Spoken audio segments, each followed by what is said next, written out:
Hey guys, and welcome back to Mad About Skin. If you're new to our channel, welcome. Here at Mad About Skin, we're passionate about helping you to get the most out of your skincare. So if you haven't already, now's a great time to click the button below, subscribe, ring the bell, and you won't miss out on the amazing content we've got lined up. If you're one of our regular subscribers, thank you very much for your continued support. In today's video, we're going to be addressing hyaluronic acid. What it is, does it belong in a skincare routine, what are the benefits you can see, and are there any products that I personally would recommend? Now, this video comes about because a lot of you guys have said to me, hyaluronic acid is supposed to be the key ingredient, the holy grail skincare ingredient. It's talked about in all the magazines, the blogs, the influencers. Everybody's really got on board with hyaluronic acid in the past sort of 2 years. And a lot of people say, why don't I include it in my skincare routine? Why is it not something that's widely seen on this channel? And there's a couple of reasons for that. So I thought, well, I'll document them all in this video. You leave it to you guys as to whether you want to include it in your skincare routine. And if you wait to the end, I have got some fantastic recommendations for products that I think are the best when it comes to hyaluronic acid. So, at its basic level, hyaluronic acid is a humectant which draws, depending on what study you look at, between 500 and 1,000 times its own weight in water. So it's fantastic at plumping the skin and really giving that youthful, hydrated look back to the skin. It's a naturally occurring compound, so it's something that is produced by our bodies naturally, which is good because it means that the chances of an allergic reaction to it, while still present because you can be allergic to anything that you put onto your skin, is much more diminished because it's a naturally occurring component of our bodies. Over time, the amount at which we produce, the rate at which we produce hyaluronic acid decreases. So you'll see age probably is the number one reason for a reduction in hyaluronic acid in the skin. But there's other things like UVA rays. You'll get smoking is a great example of something that depletes, a pollutant which depletes the hyaluronic acid levels in our skin. Like I said, age, but also things like diet and exposure to other pollutants as well. So it's perfectly reasonable that people would want to, as they get older, incorporate some additional hyaluronic acid into their skincare routine. If you do, and there's been many studies out there that show how fantastic hyaluronic acid can be, it will plump the skin, it will help to bring surface hydration to the skin, and it will really help to give a fractionally, it's not going to work miracles, guys, but it will bring a fractionally more youthful appearance to the skin, which is what a lot of people swear by it for. The reason I don't use hyaluronic acid is because I don't feel it fits particularly well into my standard skincare routine, so I take a supplement instead. So obviously, whether you take something orally as a supplement or topically applying it to the skin, it has different effects, it has different impacts. Obviously, applying something topically to the skin gets there quicker, starts to work quicker, and it appears in a higher concentration. I believe that taking something orally gives you that result over a prolonged period of time, so you build up the effects. It's also got some studies have shown it's got some fantastic benefits as hyaluronic acid in improving joint mobility, preserving bone density, and on the digestive tract. Now, I'm not a dietitian, and so I'm certainly not going to be recommending you guys switch to a supplement or you do supplement without doing your own research. That's not what this channel's about, and it's not my area of expertise. So I don't want to make those claims, but this is why, this is the explanation as to why I don't include hyaluronic acid in my skincare routine. There are other reasons as well, namely that it's often included in lots of other products. So, for example, the moisturising factors by The Ordinary, they're my go-to moisturiser, or one of my go-to moisturisers, contains hyaluronic acid.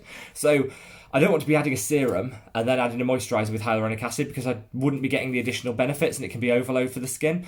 So that's one of the main reasons I don't use hyaluronic acid. There's also I've not had a lot of success with incorporating it into my skincare routine. So I love The Ordinary. If you've been watching our channel for some time, you know that I rave about The Ordinary, their products. I love their price point, their ingredient-centric approach to skincare. It's fantastic. So I naturally started with their hyaluronic acid. When the buzz came out, did my research, I knew the basics of what it was offering, but I wanted to see what the claims were and what people's experiences with it were. And they were all fantastic. So I was like, right, I'll get some, I'll put it on my skin, and it just is not a good product. In fact, I would say it is probably the worst of The Ordinary's products. It pills, it peels, it doesn't sink into the skin, it feels like you're wearing a mask, you can't put any concealer over it or any other products over it because they don't go in, they just sit there like smearing like a mask.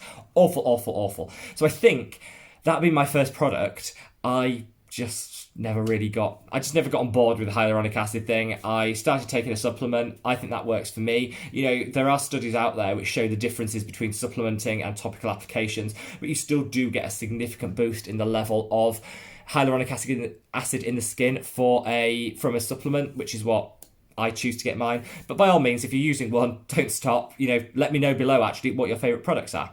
Now, supplements aren't for everybody, and like I say, I'm not going to be recommending them. It's not my area of expertise. But if you do like the sound of hyaluronic acid and you don't really know where to start or what to use, don't worry, I can help. So, it should always, always, always be used with your other serum. So if you're using a niacinamide, I would use it after the niacinamide. If you're using a vitamin C, I would use it after the vitamin C. So I would use it as your last of your active ingredients. That's because the key purpose of it is hydration and surface hydration. So say the average skincare routine would have a cleanser, an exfoliator, a vitamin C, maybe a niacinamide.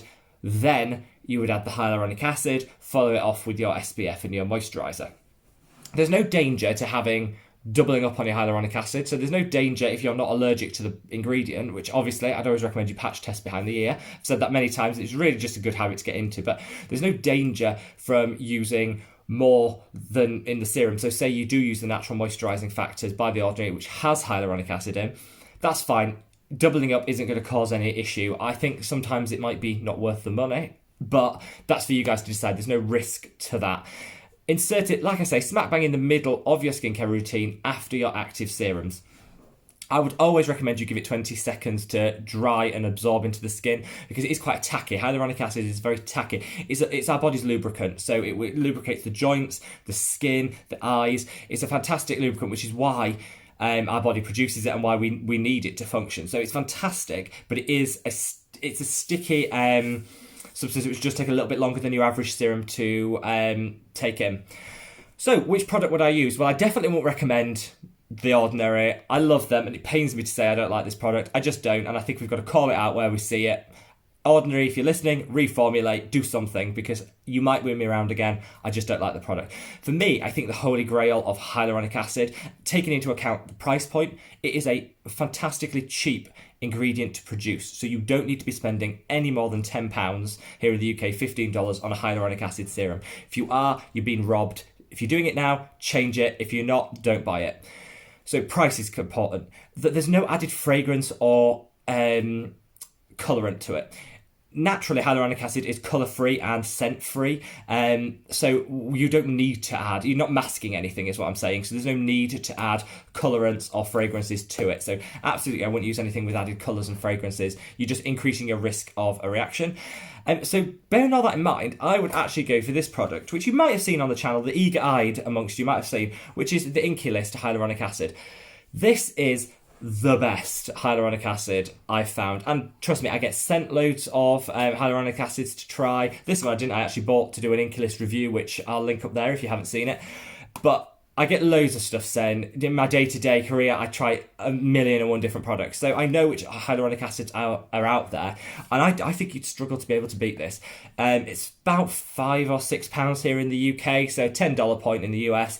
It is basic, it's got no added perfume, no added colourant, and it's got some really easy to use directions. So this guy's amazing.